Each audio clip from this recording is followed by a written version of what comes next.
আসসালামু আলাইকুম, আমি বিল্লাল মজুমদার। এটা হলো আপনার 21 নম্বর ওয়ার্ড, শাকতলা।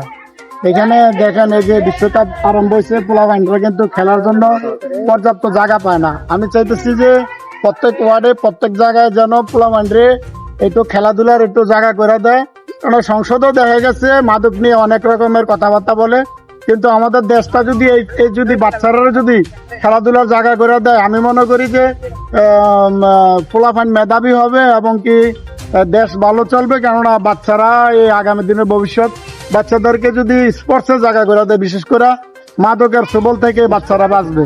কেননা বাংলাদেশে বাচ্চারা কিন্তু এই মাদকে আক্রান্ত হইয়া দেখেন, এই অনেক এই যে সেন্টার গুলো হয়েছে, এই যে মাদকের জন্য সেন্টারে নেয়, নিয়ে কিছুদিন চিকিৎসার পরে ওই ছেলেরা দেখা গেছে কি আবার মাদকে আসক্ত হয়।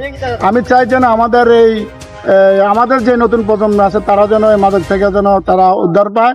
কেন আমরা ছোটবেলায় এই যে 86 বিশ্বকাপের সময় আমরা এই আমাদের শাকতলায় এবং কি আপনার এই আরসাবপুর এবং আপনার সর্তা এবং যে গোবিন্দপুর এবং শাকতলা দক্ষিণপাড়া সহ আমরা বিভিন্ন জায়গাতে আমরা এখানে ছোট ছোট ক্লাবেরা কিন্তু টুর্নামেন্ট ছাড়ছিল। আমরা কিন্তু ওই টাইমে কিন্তু আমরা খেলতাম। এই খেলাধুলাতে কিন্তু আমাদের সাথে অনেক ছেলেরা আজকে মেধাবী, অনেকে ডাক্তার, ইঞ্জিনিয়ার এবং দেশের অনেক ভালো ভালো জায়গায় আছে।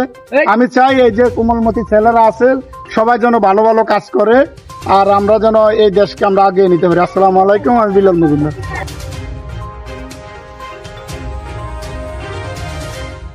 এই বাচ্চারা যেন একটা সুন্দর একটা খেলাধুলার জায়গা করে দেয়, এই জন্য।